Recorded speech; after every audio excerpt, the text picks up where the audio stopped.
to welcome you to this Soul Repair webinar. My name is Nancy Ramsay. I'm privileged to serve as the director of the Soul Repair Center at Brite Divinity School on the campus of TCU in Fort Worth, Texas. Since November of 2020, the center offers free monthly webinars September through May, intended to inform military and VA chaplains, as well as faculty, religious leaders, and chaplains in various settings who serve retired and active duty military personnel, as well as chaplains. The center's website offers extensive archival resources on military moral injury. Today, we have a conversation with Judith Herman about her book, Truth and Repair. For decades, the publications of Judith Herman, MD, have guided care providers across disciplines who respond to survivors affected by the consequences of sexual trauma. Today's webinar is an important opportunity to hear from her about what victims require from their communities, justice systems, and the people responsible for supporting them.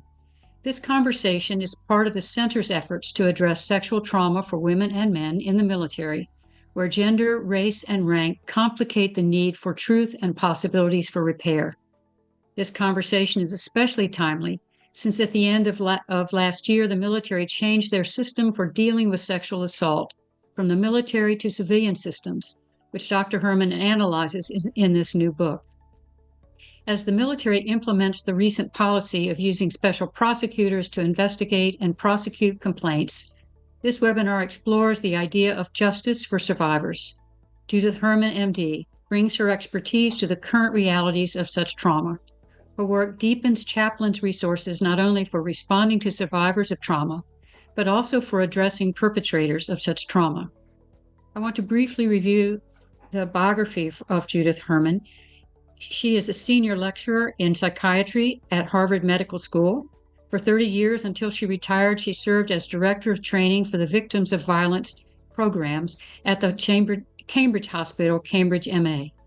Judy is the author of the award-winning books Father-Daughter Incest and Trauma and Recovery. She is the recipient of numerous awards, including a Guggenheim Fellowship in 1984 and the 1996 Lifetime Achievement Award from the International Society for Traumatic Stress Studies. In 2007, she was named a Distinguished Life Fellow of the American Psychiatric Association. Her new book, Truth and Repair: How Trauma Survivors Envision Justice, was published in 2023. Rita Brock is Senior Vice President for Moral Injury Recovery Programs at Volunteers of America. She leads the organization's efforts to create effective moral injury recovery programs and to educate the public about the many populations who experience it. A noted theologian, Dr. Brock founded the Soul Repair Center at Brite Divinity School and directed it for 5 years. She is the co-author of Soul Repair: Recovery from Moral Injury After War, Beacon Press, 2012, and Proverbs of Ashes: Violence, Redemptive Suffering, and the Search for What Saves Us, again, Beacon Press. As an expert on moral injury, she has offered trainings to VA mental health providers, chaplains, USAID staff, spiritual care providers, healthcare and military chaplains, correction officers, veterans organizations, and social workers. And she has served on thesis committees for graduate students at various universities. We will begin our webinar with a conversation between our two panelists, with Dr. Brock interviewing Dr. Herman in a discussion about her book, Truth and Repair. You're invited to share your thoughts and questions for Dr. Herman via the chat. At 2:45 Eastern, I will join our panelists to bring observations, comments, and questions that you may post on the chat during their opening conversation. At 3 p.m., we'll shift to focus on your questions posed in the chat. Retired U.S. Navy Captain Kyle Fauntleroy will be hosting that chat. And our webinar concludes at 3:30 Eastern. We deeply appreciate the production expertise of Sam McAllister at VOA.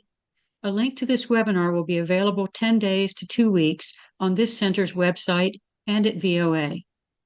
Please remember that on this Soul Repair Center website, you also find access to all prior webinars and an index for those webinars. Now let's turn to Dr. Herman's presentation and the conversation between Dr. Herman and Dr. Rita Brock. Thank you, Nancy. It's a great pleasure to be here today and to have this conversation with someone I've known for some time through her work, and now through her, also through a personal contact I had with her. In 1984, so some time ago, during her time as a fellow at the Bunting Institute at Radcliffe College, Judith Herman pioneered work that broke the silence about intimate violence, especially sexual crimes against women and children, and other kinds of violence. Her work also linked childhood trauma to adult mental health issues. That link probably seems obvious today, but it was not in 1984. In the year 2000, I was director of the Bunting Institute, where Judy had been a fellow, and it had become the Radcliffe Institute Fellowship Program as a new iteration of the Bunting after Radcliffe College merged with Harvard University. To celebrate that merger, I was tasked with selecting 6 of the most outstanding former fellows from the 2000 alumni of the Bunting to return as Radcliffe Institute Senior Fellows. Because of her groundbreaking work on trauma, Judith Herman was at the top of that list, which is how I had the privilege of getting to know her and learning about her plans for this new book, which challenges traditional ways of thinking about crime and punishment by focusing on the complex, nuanced experiences of victims of violence. Welcome, Judy. So great to see you. It's wonderful to be here. Thank you so much for having me. Oh, yeah. Your linking of trauma and recovery in that new project that you were working on in 2000 linked trauma and recovery to restorative justice. And I thought that was an important, crucial step in addressing sexual assault and other forms of violence. But in discussing the importance of restorative justice in your new book, you also suggest it does not adequately address the needs of victims of violence. So I look forward to this conversation as we unpack what that means. So my first question to you comes from a conversation I had with Jonathan Shea, who coined the term moral injury and who is a great fan of your work. He wanted the DSM, the diagnostic manual that therapists use, to include your term complex PTSD. So not just plain PTSD, but complex PTSD, to enable clinicians to treat moral injury rather than pathologizing moral injury as a standalone disorder. And in 2018, the World Health Organization actually did adopt CPTSD, complex PTSD, as a new condition. I wonder if you would discuss some of the problems with our current justice system and changes your research led you to see as important if one attends to what victims actually need for repair. So it's a critique also even of some of the ways that restorative justice is thought about. And I wonder if you could talk about that. Oh, sure. And I should say I'm also a fan of Jonathan Shea. The concept of complex PTSD was developed because it seemed to me that there is in fact a spectrum of traumatic disorders, and that the impact of a single trauma is not the same as the impact of a trauma that's repeated over and over. Prolonged, repeated trauma, especially beginning in childhood, but also beginning in adult life. Because with a single trauma, and particularly one that's not of an intentional harm, an auto accident would be a good example. You may fear for your life in the moment, but when it's over, it's over.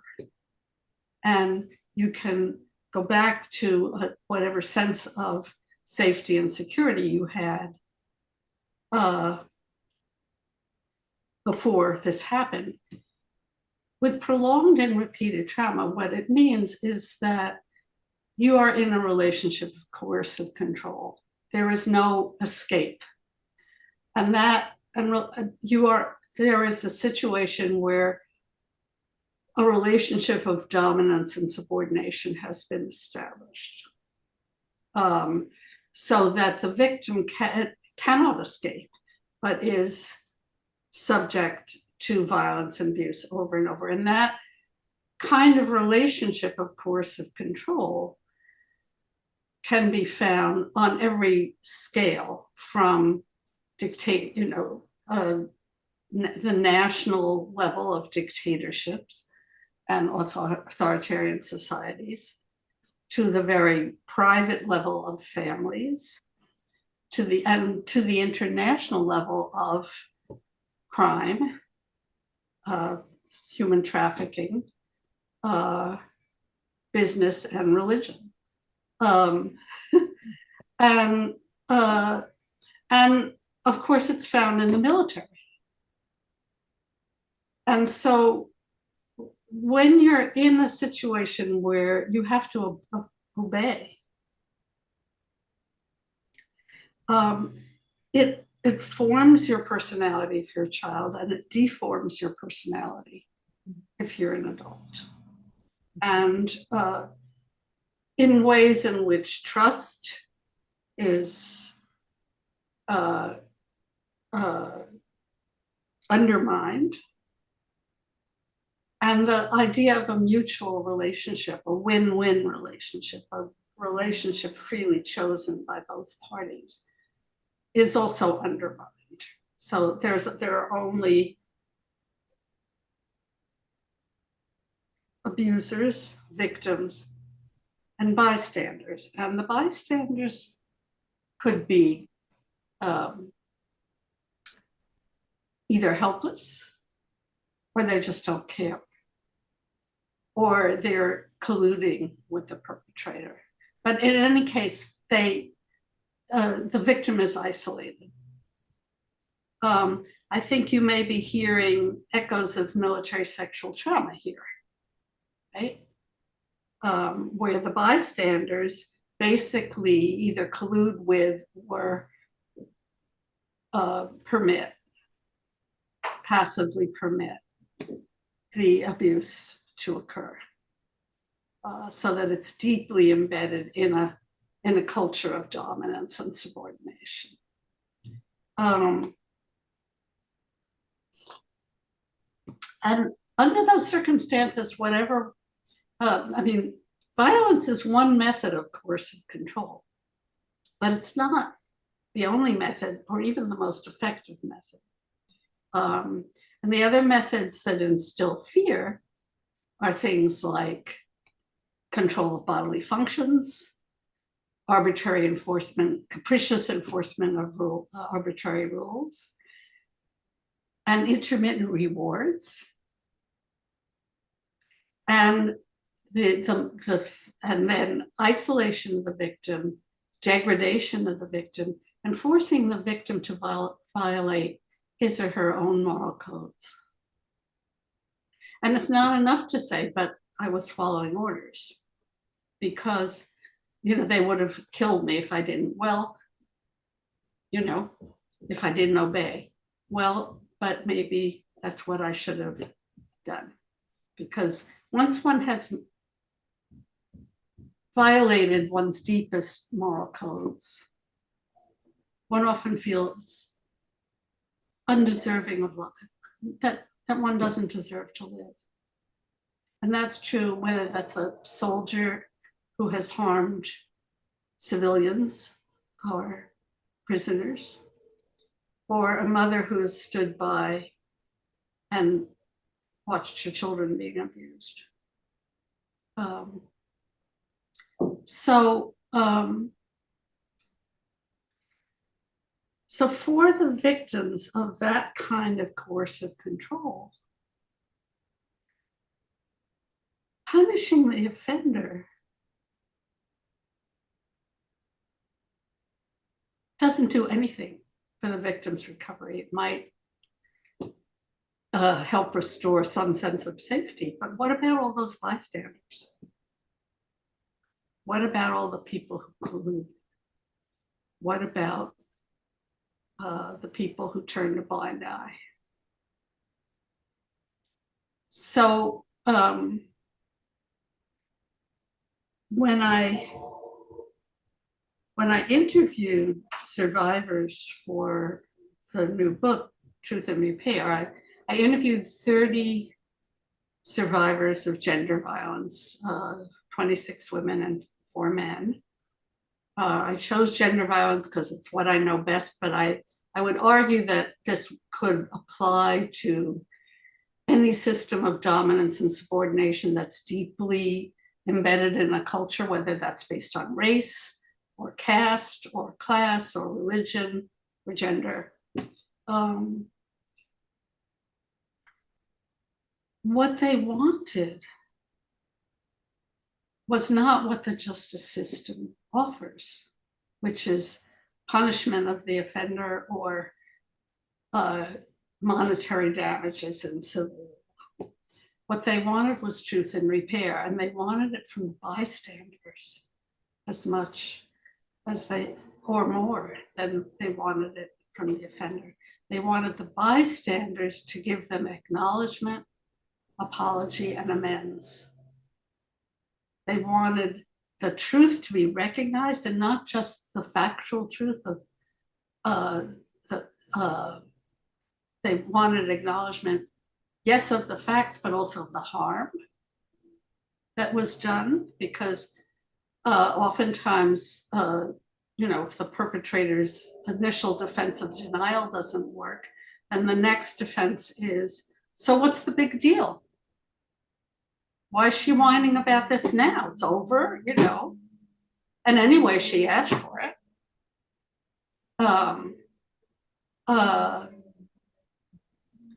So they want the bystander saying, no, that was wrong.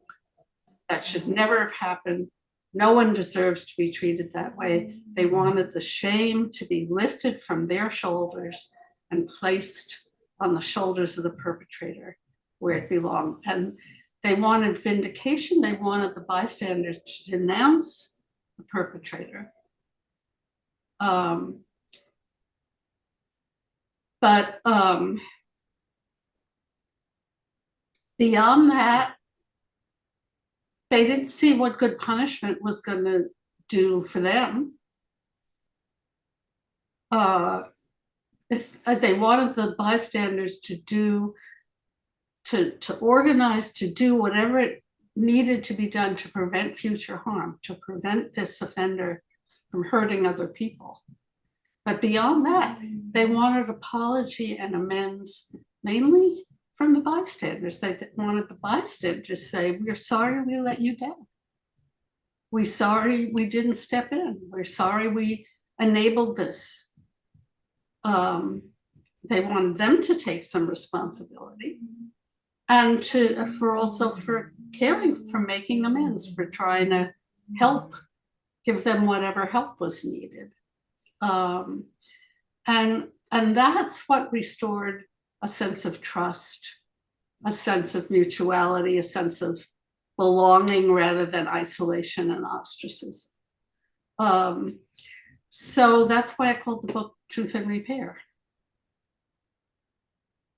And not truth and reconciliation, by the way, because though they were not big on punishment, by and large, they were not big on forgiveness either. Most of them didn't even want the kind of encounter envisaged by restorative justice where the perpetrator apologizes and the victim forgives. They didn't believe an apology from the perpetrator could be sincere. And a lot of them never wanted to see his face again. No,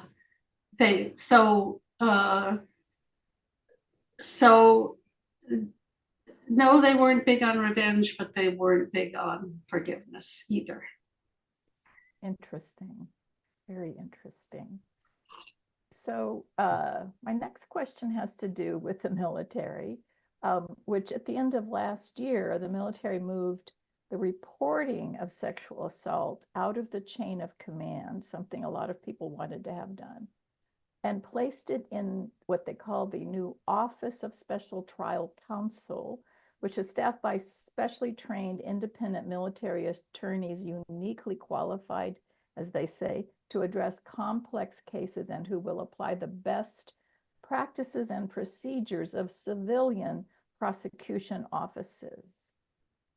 This would only apply in unrestricted cases where the victim is willing to make a report known for investigation and prosecution. But in the military, chaplains are often on the front lines of handling restricted sexual assault cases because they can protect confidentiality. Right. And it isn't clear if this reporting change will make victims feel safer so that unrestricted reports will increase because, of course, we all know military sexual trauma is highly underreported in the military.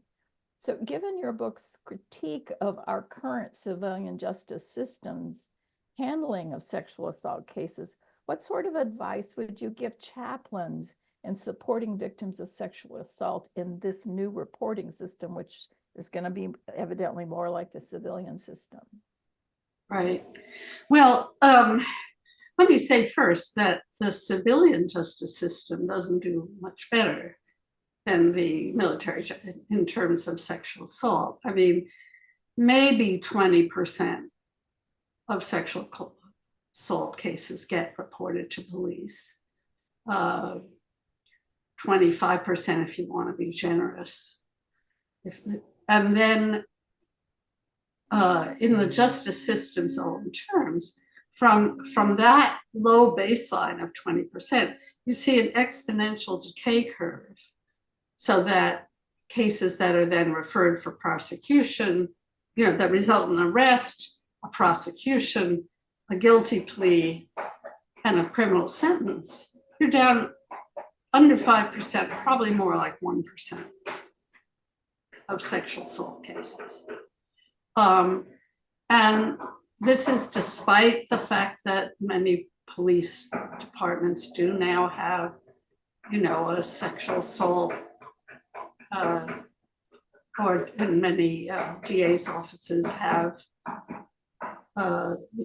sexual assault units and so on. Partly, it's an adversarial system, and many survivors realize that they are going to be shamed and blamed. And in an adversarial, one of the things I like to argue is that if you try to design a system that would be guaranteed to exacerbate the symptoms of post-traumatic stress disorder, the justice system would be perfect. Because what victims need and what the justice system provides are diametrically opposed. The victim needs safety and support. The justice system is a hostile environment. Victims need acknowledgement. The justice system is going to subject her to a credibility challenge, and so on. I still think more people would be willing to come forward if the justice system provided success, if success in the justice system provided amends more like what victims needed, but it doesn't. So I'm not sure that, though it is certainly progress to take the military justice adjudication of these crimes out of the chains of command where there's clear conflict of interest, to supposedly a neutral system. Most survivors are not going to want to go through an adversarial process. that is like a theater of shame.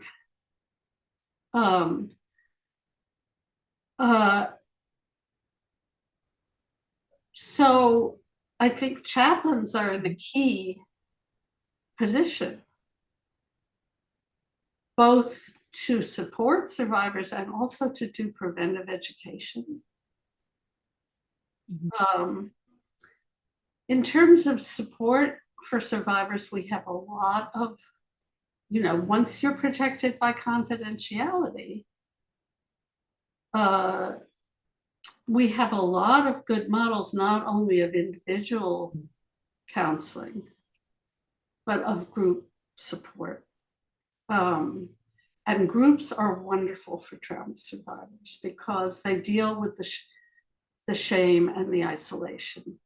Instead of people saying, what did I, why me? What did I do? Was it, did I have victim written across my forehead? And anyway, I did go out drinking with him. And so, or I was wearing a low cut dress, when people are in a group, they get each other. And they have they have much more compassion for one another than they have self-compassion. And the groups challenge them to take in the compassion and the respect and the empathy that they have offered to others. It's also a source of pride that they have something to give. They're not just receiving help. So I really recommend that chaplains get involved in running groups. We have the Victims of Violence program, we did lots and lots and lots of groups because they're just so liberating. And people who run groups, by the way, just get so excited because, you're on the one hand, you're talking about horrible things. And on the other hand, people are just, the shame, talking about taking the shame off people's shoulders. It's so freeing that it feels good to run them. So we have 2 practice guides that were published by Guilford, one for our stage 1 early recovery group, which we call the Trauma Information Group. And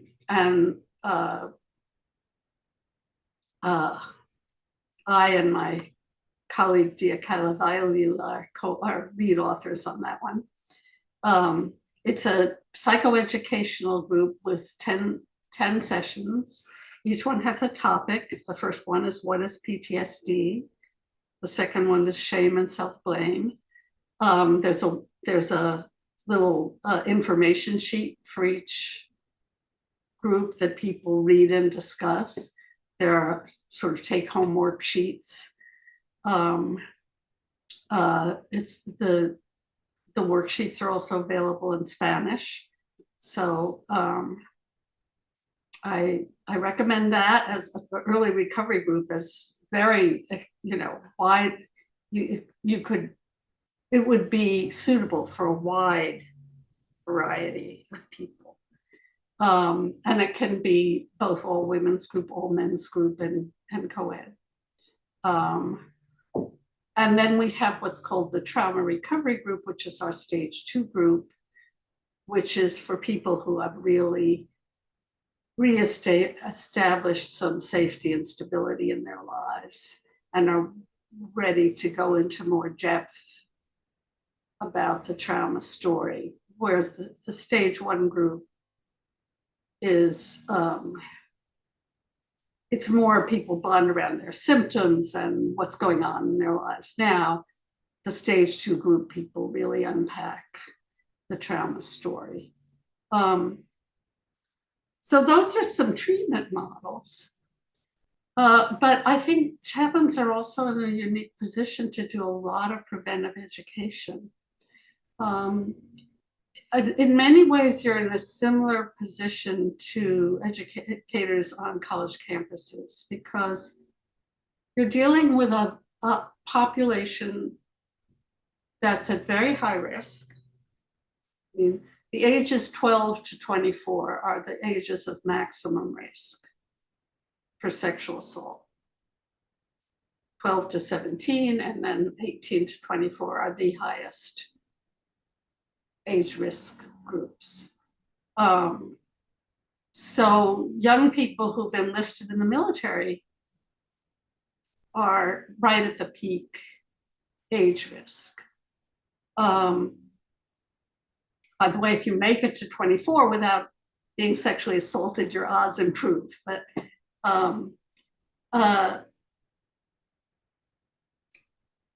because I think it's maybe 80% or so are under 24.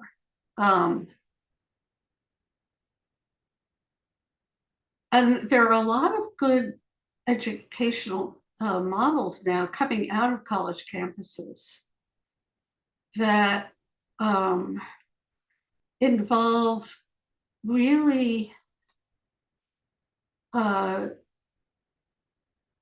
helping people understand how prevalent sexual assault is, how normalized it is, how deeply embedded it is in pornography, which is the form of sex education that most kids get. And it gives people a chance to talk about it. And the more awareness you can raise, the better your odds of prevention. There's a bystander intervention model that develops scenarios for how to intervene if you see a sketchy situation developing at a bar or at a party or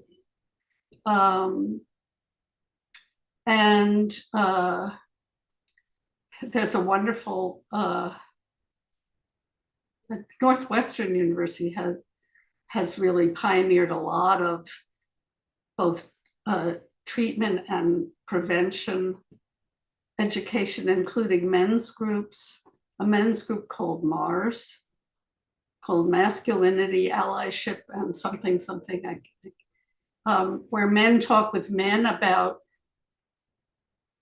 how machismo threatens them as well as women.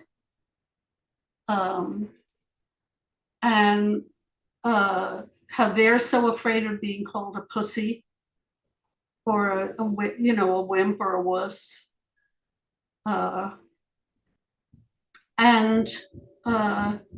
They put on a play that was written by students called The Student Body.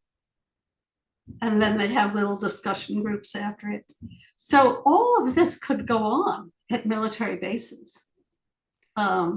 You'd have to have buy-in from the brass, but it's presumably in their interest as well. At least some people are going to realize it's in their interest in terms of having group cohesion, not to, have some members of their groups preying on others. So let me leave it at that. But I think chaplains have the gravitas and the freedom to really make a big difference, I think. Thank you for that. That's so heartening in terms of what it might be possible. My third question, this is my last question, and we'll open it up for others who also have questions. I've been seeing some great things appearing in the chat. The military is probably the one system we have that we could say is the prototype of a patriarchal culture of hypermasculinity and hierarchical power. And within that system, though, and we're back to chaplains, military chaplains have the privilege of informing command if they think a situation warrants it. Mhm. So my question is, how would you advise schools for military chaplains who train them for their jobs, and also the military academies who train commanders, about addressing trauma in victims, creating accountability for perpetrators, and changing a rape-prone culture? That's a tough one. But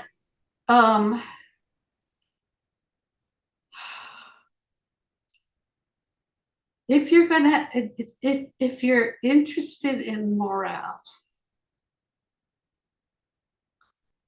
and having a system where morale, cohesion is strong, morale is high, and motivation to fulfill the mission is high, the more authoritarian and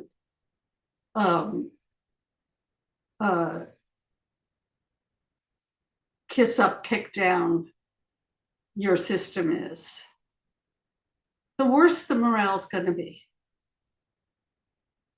You're going to have an army of Russians. You know, they don't want to be there. They don't want to fight. They're there, you know, you're going to have to pay convicts to fight for you. Because they're alienated. They don't believe in what they're doing. They, and they've, you know, to everybody's amazement, been so far unable to prevail against a much smaller army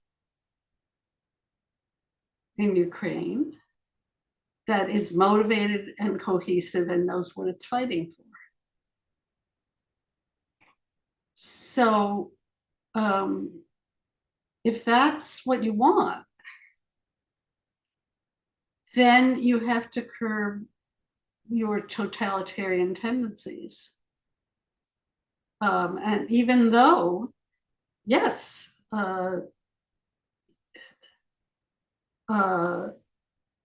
you can't think of anything more patriarchal than an army, but it's now an army that has women in it. So, and it has enough women so that they don't have to keep their mouths shut anymore. I mean, when you're under 10%, then you just have to be one of the boys and go along to get along. That's my theory. You're a token woman. If you're not one of the boys, you're the class ass, you know, and it's open season on you. But once you're up to about 20%, house cleaning begins. And that's, I think, what happened in the US Senate when we got to about 20% women. And Kirsten Gillibrand made a big point out of, you know, house cleaning in the military. It was certainly true in my profession in psychiatry when we got to between 15 and 20%. We started house cleaning all the alpha males who thought it was their entitlement to have sex with patients or trainees or, you know. And when Hollywood got to about 15% women behind the camera and women producers, we had Me Too. So, so that's where we are in the military. So they've either got to get rid of the women And of course, then the big secret is that men rape men as well. So it won't solve that problem. Or you've got a clean house.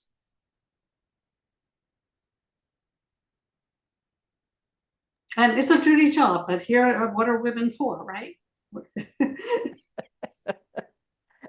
Sometimes the stereotype is a good one. So yes, thank you. I'm going to turn it over to Kyle, who's been monitoring the chat for questions. Kyle, do you want to hop in with some of the, I've been seeing them pop up in the chat, but I haven't been able to read them all. Yes, I've forwarded them along to Nancy. Oh, good. Okay, Nancy's going to ask them. Great. Nancy. You're muted, Nancy. Dr. Herman, I'm glad that you mentioned there at the end the ways in which military sexual trauma also happens to men. That's been coming up a bit in the chat, and clearly true. And I'm one of the things that I wanted to that has come up is the hierarchy within the reporting system, and so reporting to command, which is the privilege of a chaplain, might have its own consequences in terms of your reporting a problem that's happening on that command, the watch of that command officer. Right. So it doesn't endear a reporter, let's say, to make that kind of report.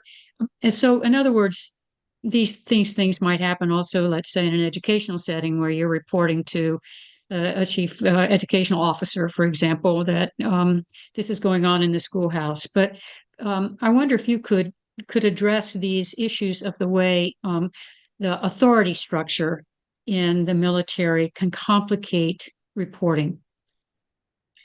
Well, of course,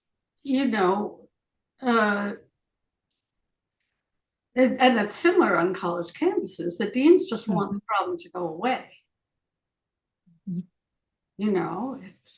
It's a headache for them. It's not what they want to hear. So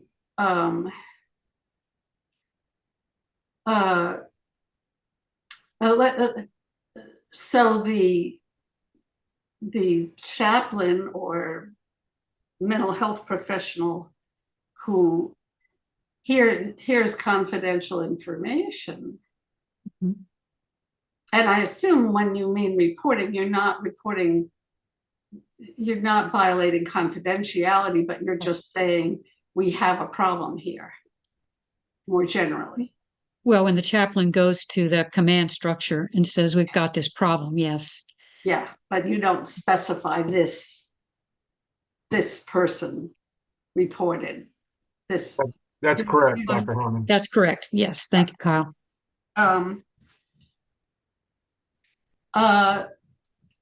So, I mean, I think you're going to be the bearers of unwelcome news. And I guess you kind of have to psych out your superior officer to see if this person's going to be receptive and want to solve the problem, or is just going to want to shut you up.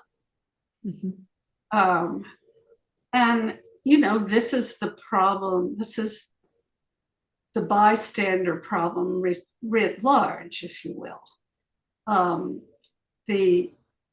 From the point of view of the perpetrator,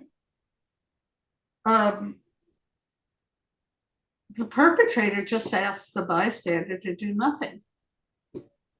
Just see no evil, hear no evil, speak no evil, right? The perpetrator is not the headache from the point of view of the bureaucracy. The victim is the headache because the victim asks the bystanders to do something, to get off their duffs and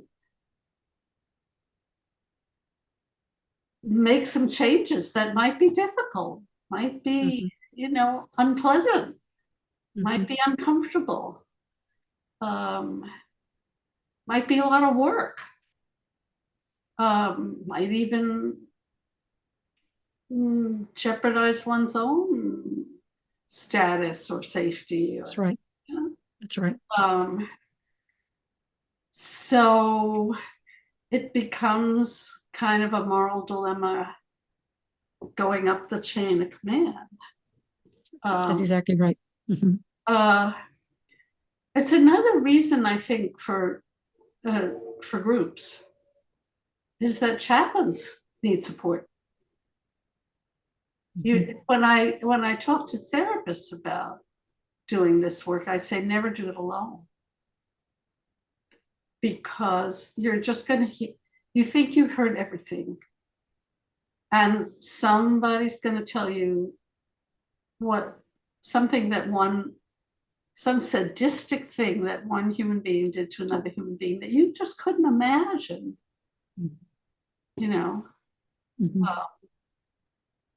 unless you're an avid consumer of, specialty pornography, where you will, and there is a market for that.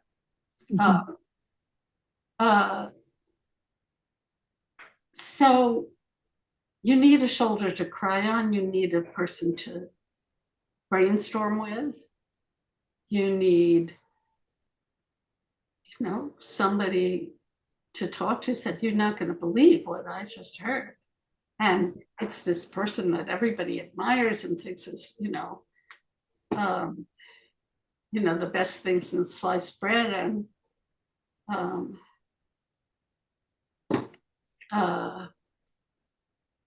so I think when you're faced with that kind of moral dilemma, you need your own support in order to act, to feel empowered to act. It's definitely true, and I think that that's just something about the structure within the chaplaincy, the group of chaplains there, that they know their superior has their back, so to speak. The chaplains with whom I've talked, when they receive a report, do talk with the person about the possible consequences of how of securing this. Are they prepared to make this report? And they need to do that, but it underscores how porous, in a way, the system is. And one of the things that has that you probably would imagine, but I'll simply say it, is that the persons who are officers, that is, if they've come through the academies, each of the academies has their own very serious situation with military sexual trauma. So they come from a system, they come from a system fraught with abuse to then lead a base.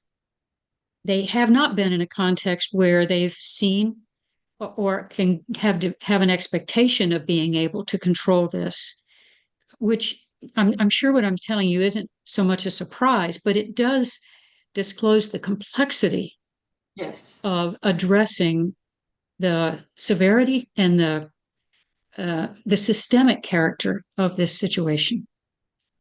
Well, that's, again, I think where so much preventive education comes in. I mean, for example, it's well documented on college campuses that the highest rate of sexual assault is perpetrated by members of fraternities and male sports teams. And oftentimes, gang rape is very much part of a frat tradition. That's handed down from one generation to the next. There's a wonderful book by Peggy Reeves Sanday called Fraternity Gang Rape, in which she talks about how the rituals of rape are a bonding ritual, brotherhood bonding ritual. But again, one of the things that I think was so interesting about the Mars model at Northwestern was that they were able to do a lot of peer education in fraternities and in sports teams, where again, what becomes clear is that you have, you have the leader who's a bully, and a lot of the guys who go along because they don't want to be ostracized, they don't want to be bullied themselves, they don't want to be called a faggot. And, so they have these sadistic initiation rites, which they practice first on each other. And then once they're part of the fraternity, then they practice it on, the freshmen they invite to parties. With the punch spiked in a room set aside, and videotapes and the whole deal. So, and I'm sure that's true in the military academies too. And by the way, the fraternity inaugurations and the team inaugurations often involve sexual assault as well. There's something called brooming, which involves the insertion of a broom handle into the recruits. I mean, so it's deeply ritualized and deeply part of the tradition, but it can be named. And once it's named, a lot of men also realize they're not into it either.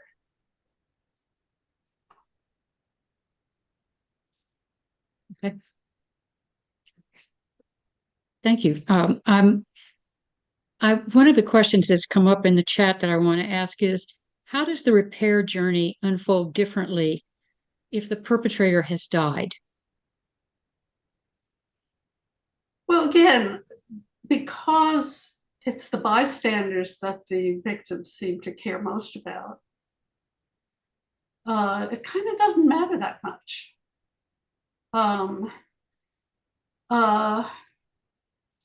In fact, well, I'm trying to think.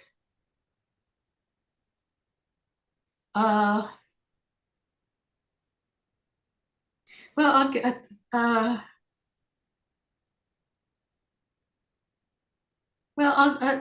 one example comes to mind of a woman who actually was raped, the very unusual circumstance where she was raped by a stranger. This is one of my informants from the book. He talked his way into her apartment by saying his car had been stolen and he needed to make a phone call, and she let him in. And in that situation, he was caught. She did press charges. He was convicted and sentenced to a long prison term. And she was a very she was a minister's daughter, a very devout Christian. But she was one of the ones who said, forgiveness isn't, she didn't want a dialogue with him. She didn't want an apology from him. She didn't want to forgive him. She said, he doesn't need my forgiveness. He needs his creator's forgiveness. And I'm lucky, luckily I don't have anything to do with that. I've got enough work to do for my own recovery. And he actually died in prison, and she attended his funeral anonymously.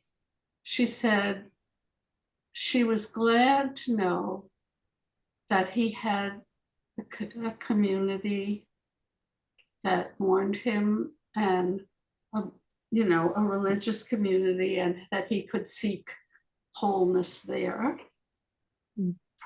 But that what mattered to her was her community.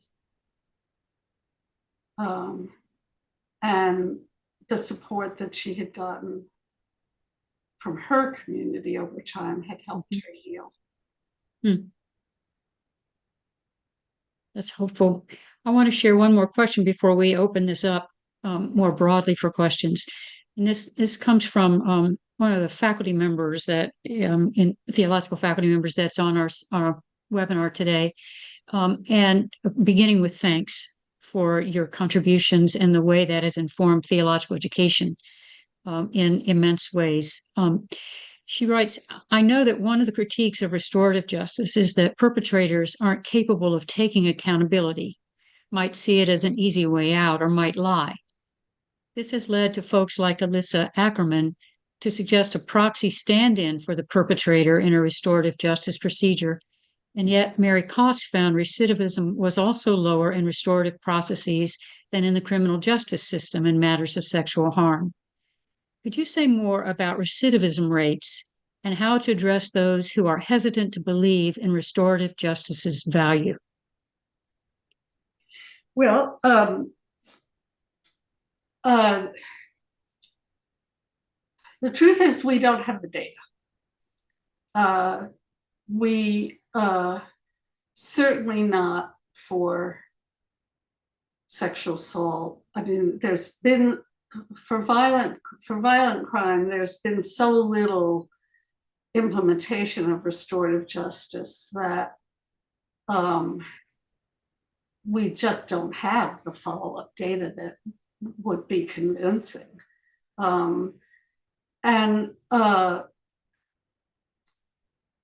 Mary Koss's study, first of all, it was initially designed with sort of rape on college campuses in mind, but it was a diversion study where DAs recommended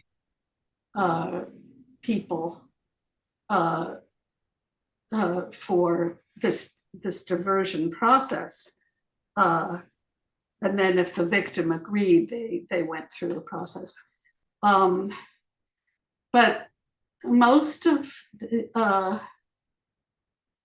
in fact, very few violent felonies were referred to Mary Koss's study. They were mostly misdemeanor, non-contact crimes, a lot of exhibitionism, that kind of thing. And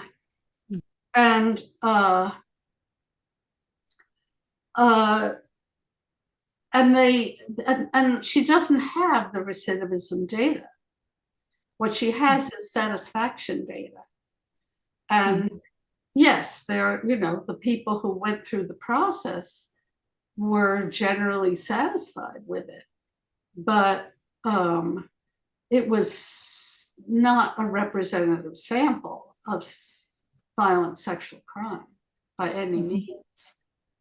Similarly, I think people who are doing restorative processes on college campuses will say this is not for everybody. They will screen out premeditated offenses and very violent, offenses in which violence was used. What they're designed for are, a date where both people are drunk. He thinks she consented. She says she says she was too passed out to consent. She doesn't want him severely punished. She just wants him to never to do that again and to apologize. But the guys in the frats who plan the events, videotape the events and spike the punch and invite freshmen who are so thrilled and excited to go to the hottest parties, they're not going to be selected for restorative justice. You know, restorative justice is not going to be suitable for them. Right. Right. I just noticed a question that I want to loop back into the example you gave of the woman the person who raped her died in prison, and her I'm sorry, I'm sensibility. having trouble hearing you. Okay, talk up. it's Yes, a speak up. question about the the death of the perpetrator in prison. Yeah. And we had a question about because he was a stranger to her, that would it have been different if, for example, he had been her father? Oh, sure. And there's a wonderful book by a woman named Rosie McMahon called Fortunate Daughter, a memoir of reconciliation. And she's an incest survivor. Her father was very violent to all the members of the family, her mother, her multi-handicapped brother, and her two sisters and herself, and he sexually abused Rosie.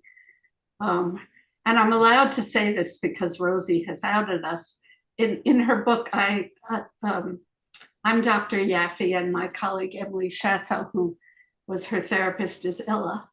Emily worked with the girls for years, and I worked with mom and the parents to some extent, to the point where the mom was able to get a restraining order, get him out of the house. He eventually had a heart attack, nearly died, got sober. The mom and the girls had kept vigil at his bedside when he was in critical condition. And afterwards, he was remorseful and wanted to, you know, he got sober, he got into recovery in AA, he got into offender treatment. And when Rosie was 12, when we started working with the family, she was 26 after a tough adolescence, but graduating from college, and she's now had a very successful career of her own. She and her sisters were the first in the family ever to go to college. Dad was a truck driver. They had what you might call a restorative justice session in Emily's office. Rosie, I worked with the parents to say, you know, your job is to listen and not to interrupt and respond. She read her impact statement. Both parents sobbed and apologized. But she could see that the apology was genuine, that they weren't crying for themselves, they were crying for the harm they had done. Him by what he did to her, and mom by failing to intervene because she was so terrified. I mean, talk about moral injury. And they reconciled, and when Rosie and her sisters had kids, the grandparents could have a good relationship with their grandchildren, although they never left him alone. Everybody agreed he would never be left alone with the grandchildren. So it can happen. It's rare. I mean, when we prepare survivors for a family confrontation like that, we ask them, well, let's suss out some different scenarios here. Of course, what you want is an apology and amends, and acknowledgement. But what if you get, oh, well, you were always crazy. Did this, your shrink put this idea in your head? What then? And if she says, well, I would be devastated, then we say, well, then don't do it, because you're giving away your power. You're giving the power to determine the outcome of the session. It's not in your hands, you're giving it to him. But if you say, well, then that's their problem, but I'm not keeping it secret anymore. Then we say, go for it, because you're going to win no matter what. And afterwards, there will be grieving that, you know, this guy is not rehabilitatable. But you'll know you tried. And so, yes, of course, people want different outcomes depending on how close their, you know, the prior relationship is. But even there, you know, I mean, one of my informants was a battered woman who now has a relationship through email. Actually, I think it might be through snail mail, but no, I think it's email, because she doesn't want him to know her mailing address. But she says she never wants to see him because she's still afraid of him. But he's apologized. So there are many, there's no one size fits all. There are many variations on that theme.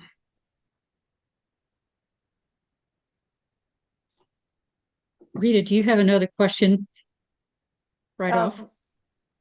Well, this is a sort of loops back again to the role of the chaplain in terms of advising commanders what's going on in their units, and how one of our chat people, Aaron Fuller, who actually teaches in our moral injury certificate programs, he's a Navy chaplain, and with advisement it's challenging because the person you're advising about a problem in their unit is the person who's writing your evaluation. Exactly. Right. So there's this power dynamic. Right. And another factor also in units these days is that the chaplains who hold the most liberal theological and social values, affirming of, you know, LGBTQI folk and that sort of thing, also are often ostracized by other chaplains. Ah, yes. Right. Right. Yeah.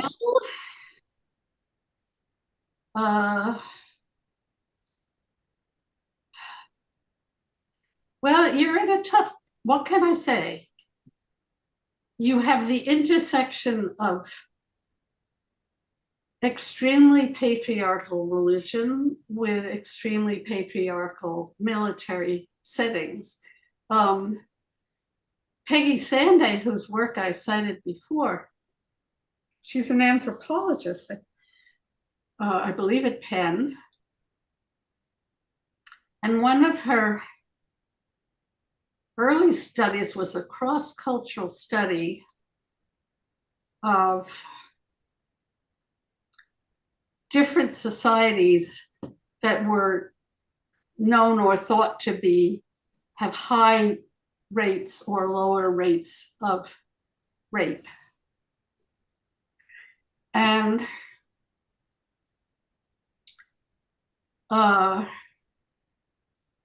what she found was that high rape cultures were those that recognized a male deity rather than a female deity or a couple as the creative principle.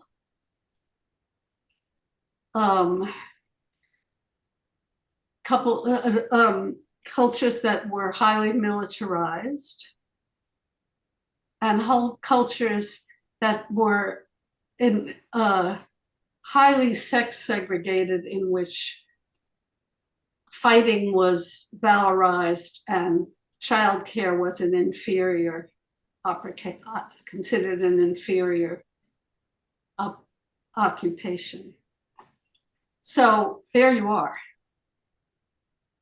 You've got you are in a high rape culture. And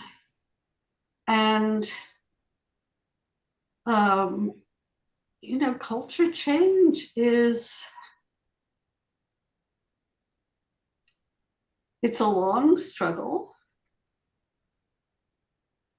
But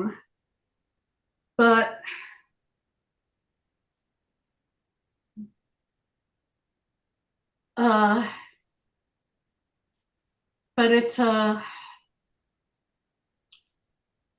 also, it's another reason, of course, that you need one another and you need your own support system. I just went last night to a book event at Cambridge Public Library for a book called The Movement, about women's liberation in the decade 1963 to 1973. And there was a panel there from the Boston Women's Health Book Collective, who wrote Our Bodies, Ourselves. And the stories they told, I mean,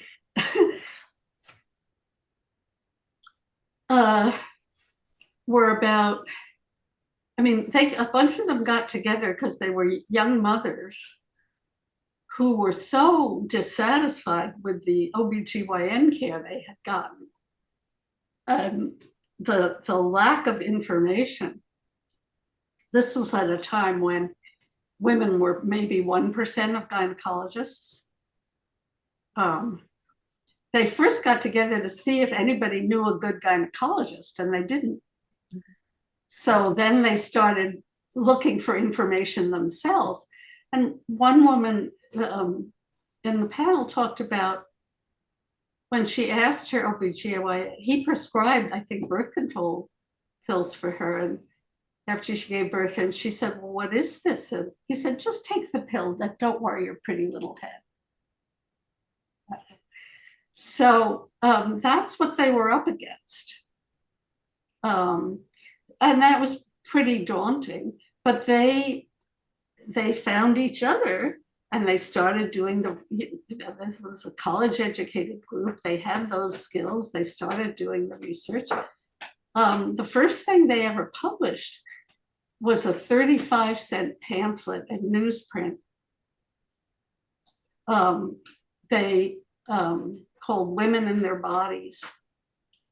And it was just the most basic information. But they said the profound ignorance that they had, it would be kind of unthinkable today. All right, that was 50 years ago. No, more. 60 years ago.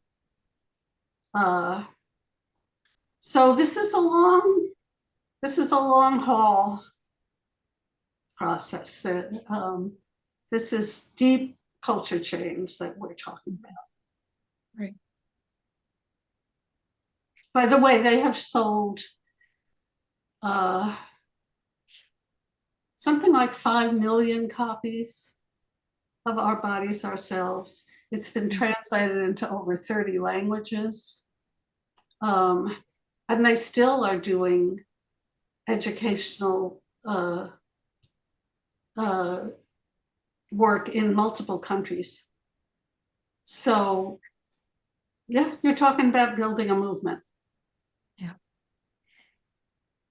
I'm sorry, Rita, do you have another question? Oh, it just occurs to, this is just a thought that flashed through my mind about the chaplain schools and the education they do of military chaplains. If the Mars program or some other forms of programs that help change culture and not just deal with individual problems, Right. were part of that education, then their role of advisement could be one in which they don't just report a problem, but they have an offer of a solution. Yes. And I think commanders who have people who tell them they have a problem and have a solution for that problem might be deeply appreciated, actually. Oh, absolutely. Yeah. Yeah. I mean, you know, the college deans, for example, you know, they, on the one hand, they don't want to have to do anything. On the other hand, they don't want parents suing them either. Right. You know? So if they have a solution to offer, yeah, they're going to be in a much stronger position. I wanted to say, I mean, sometimes a solution of has been like to move the victim to Oh, another yeah, and base. the victim, No, yeah. and no, what I wanted to say was that in in the stories that I've been told over the years of directing this center, then the news about that person's victimization is already at the next base Yep, yep, before she arrives, and she's re-victimized. yep, yep. So I think part of the challenge that we're talking about here is so deeply systemic. Yes, absolutely. And with harms that have arrived, you know, that are already embedded. But it does it is troubling to me to realize how serious the problem is, even in the academies where the officers are trained.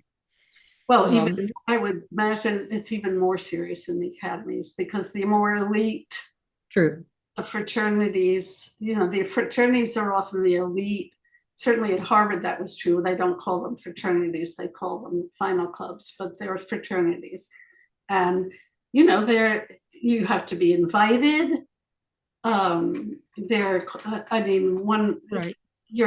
you know, once you're in, you've networked with all these powerful people. Right. And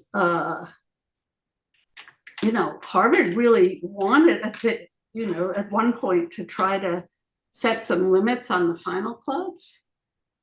And they faced huge lawsuits, Right. I mean, not only pushback from powerful alumni, but huge lawsuits suing them for, guess what? Sex discrimination under Title IX. So, and they folded. Yeah. So yeah, this is the power structure.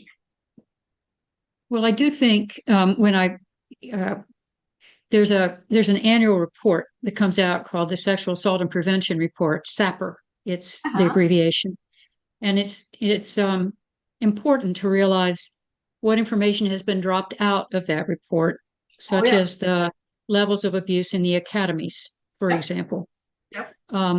And I do think it is important for this webinar to acknowledge how deeply systemic this situation is, and how difficult it is then, you know, to intervene in inadequate ways. It will take a lot, but the harm that is being done is also so widespread that it's important for us to be talking about it, and to be, I mean, I'm grateful for the step that's been taken about special prosecutors. That's not a small thing.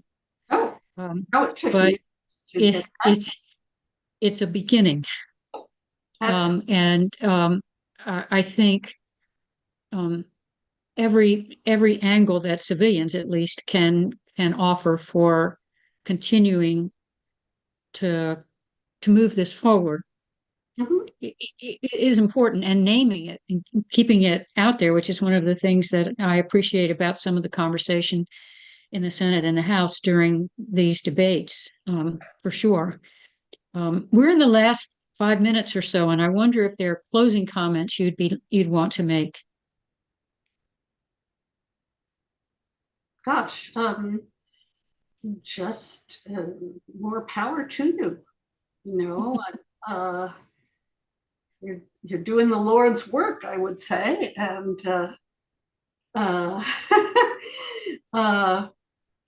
but but I guess I would, I do think it is important to understand that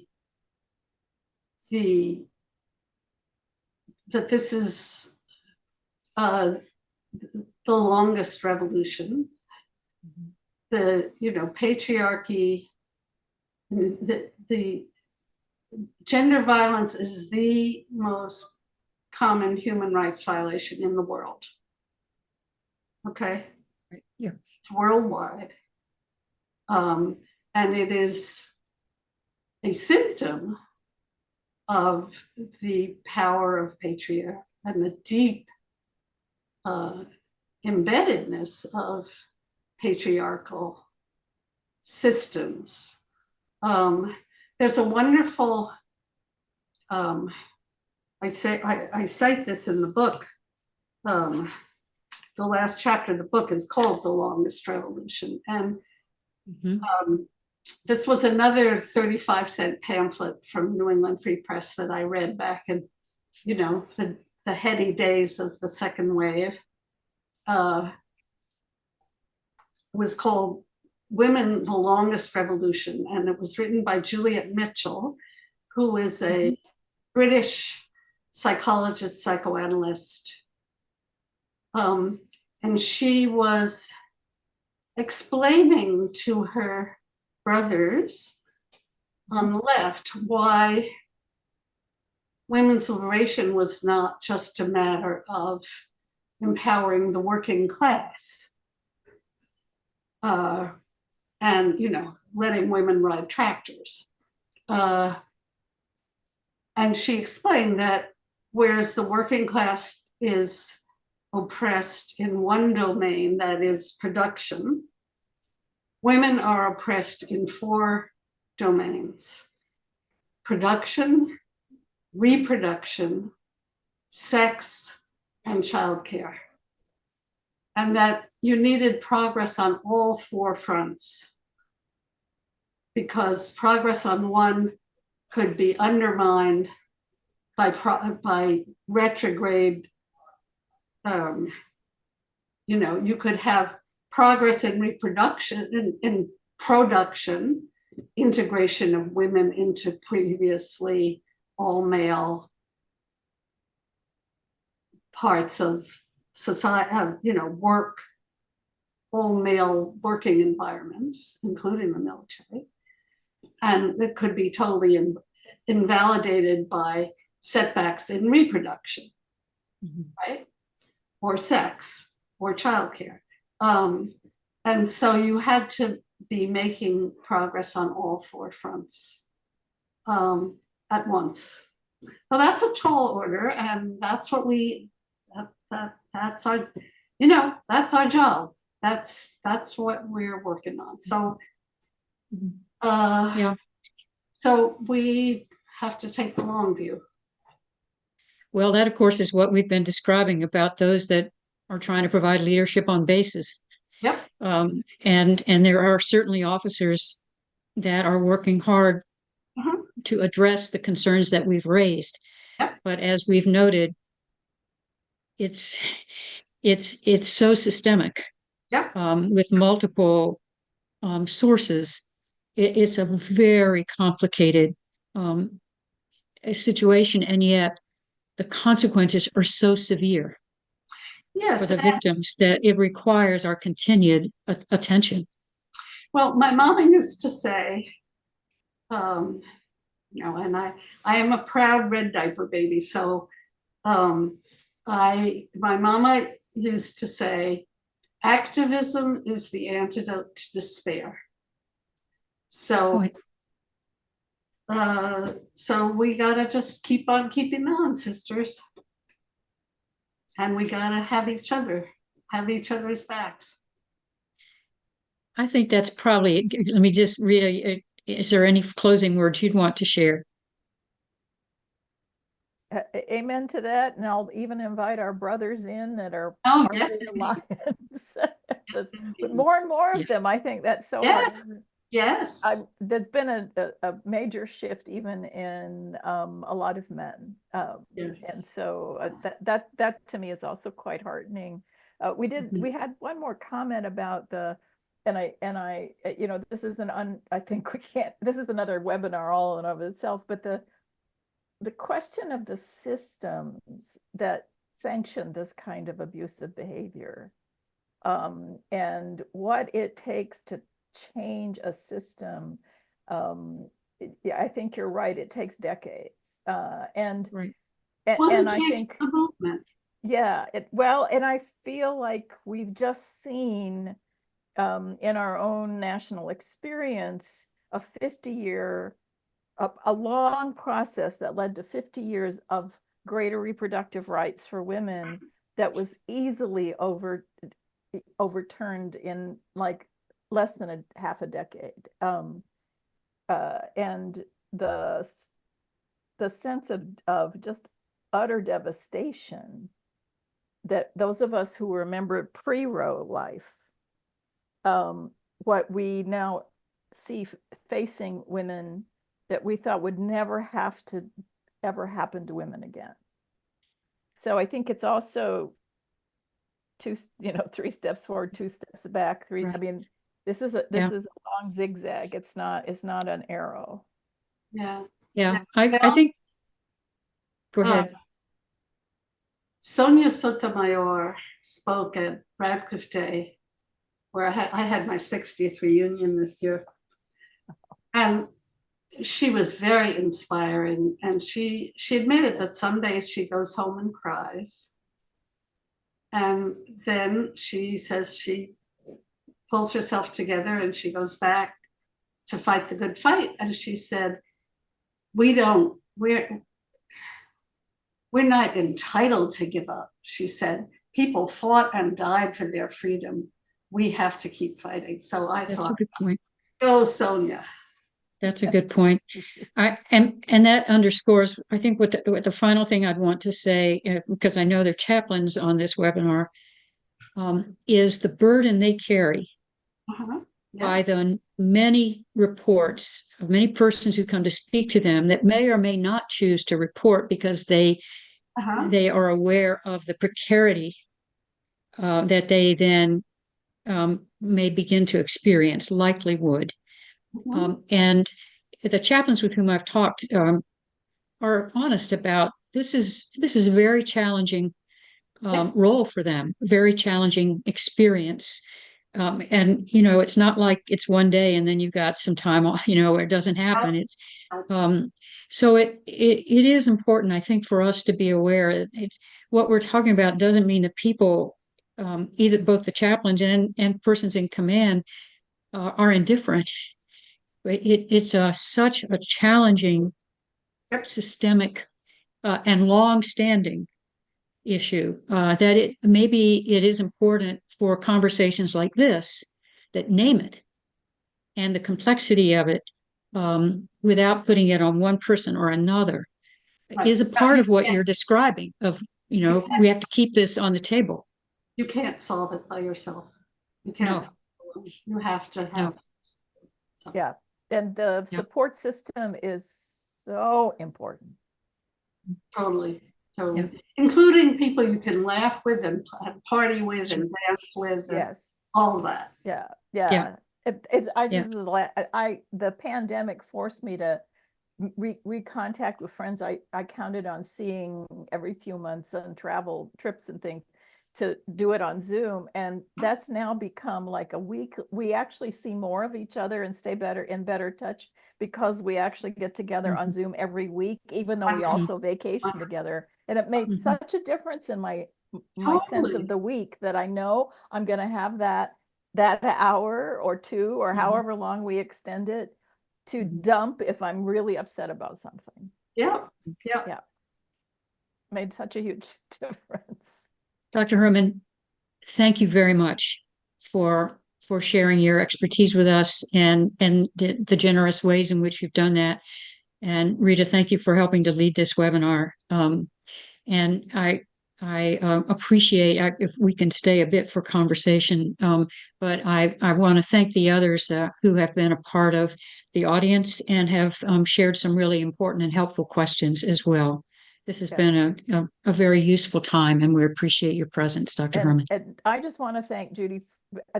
Your work made such a difference in my own career. That it gave me a way to think and see.